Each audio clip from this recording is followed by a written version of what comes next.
everyone, I'm Khyati and today I'm going to play the monologue Invisible Friends by Alan Ayckbourn. I'm going to play the character Lucy. Hope you enjoy. Thank you. Well, that's my invisible friend Zara. This is Zara. I want you to say hello to her. Zara, say hello to my friends. And won't you say hello to Zara? She did say hello to you. I invented Zara. Oh, years ago. When I was 7 or 8, I think I was ill at the time and wasn't allowed to play with any of my real friends. So I made up Zara. She is my special friend that no one else can see except for me, of course. I can't really see her either. Not really. Although sometimes it's almost as if I could see her. If I concentrate very hard, I can just glimpse her out of the corner of my eye. Still. Anyway, when I feel really sad and depressed, I sit and talk to Zara. Zara always listens. Zara always understands. She's special. Aren't you, Zara? What? Yes, I wish he could turn his music down. I've asked him, haven't I? But he just says, how can I hear the music if I turn it down?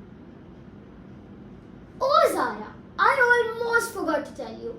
I got picked for the school swimming team today. Yes, I'm really excited too. I did the breaststroke and the freestyle, just like you told me to do, and I got in. No, they didn't come. I mean, it's not like No, they didn't. If anybody cares at all, I was picked for the school swimming team today. How about that, folks? Mom? Dad? Anybody that cares? Great. Thanks, everyone. God damn it. They could, but of course not. They won't. What? Was I expecting someone actually to? No. Yeah, Zara. I know you're always here for me. But it's just that sometimes I get so lonely.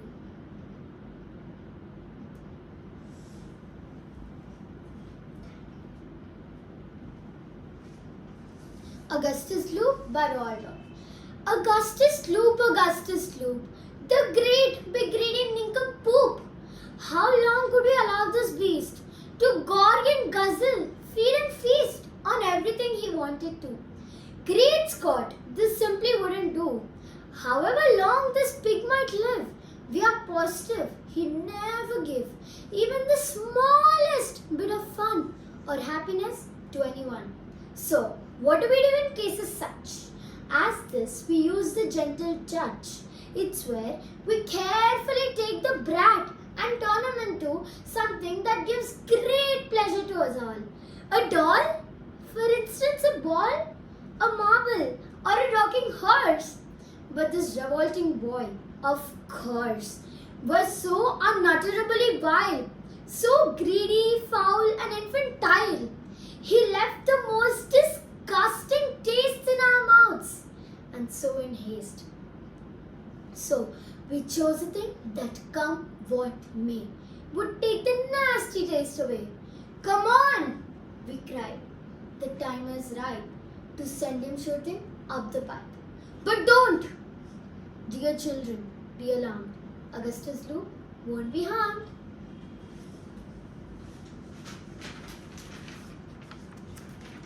A passage from Harry Potter and the Philosopher's Stone by J.K. Rowling.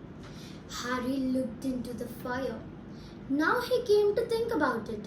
Every odd thing that had ever made his aunt and uncle furious about him had happened when he, Harry, had been upset or angry. Chased by the Dudley's gang, he had somehow found himself out of their reach. Dreading going to school with that ridiculous haircut, he'd managed to make it grow back.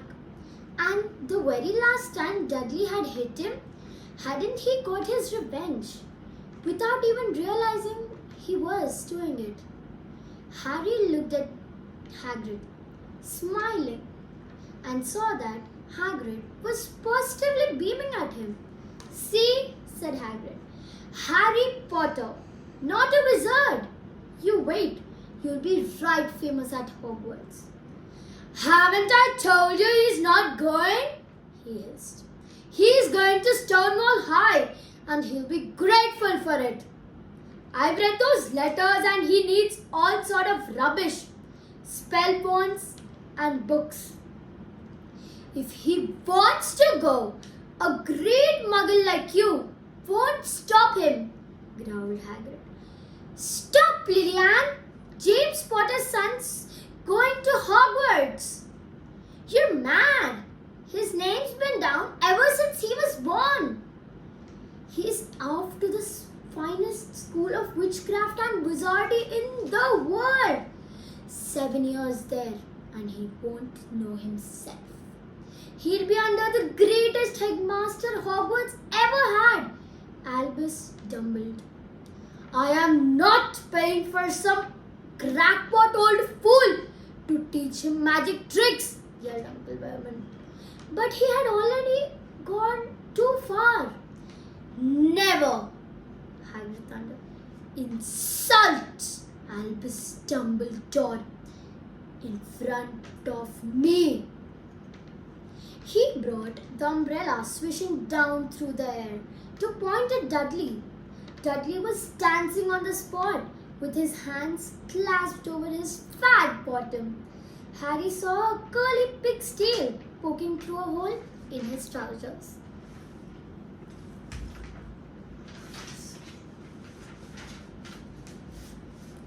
What is your favorite piece to perform and why?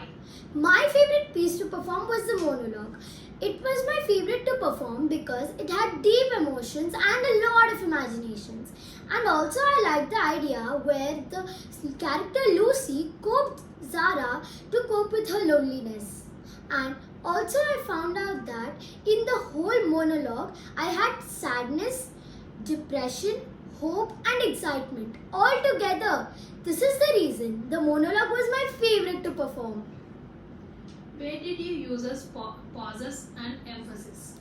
I used a lot of pauses and emphasis. Example, no, they didn't come. I mean, it's not like I had to pause at every word because I wanted to show how much sadness that I had to release when I felt that my parents didn't come to watch me get selected in my swimming competition. And another one is, Zara always listens. Zara always understands. Here, I wanted to emphasize on always, where I wanted to show that how much the character Lucy relies on Zara. That's it. How did you use your body language to bring this piece to life? I used body language where when the music was so loud, I had to bend and talk to Zara to show that the music was loud and I couldn't hear what she was trying to say. Here, I used the body language and I also used my hands like waving and a lot in the passage and also in the poem. Thank you.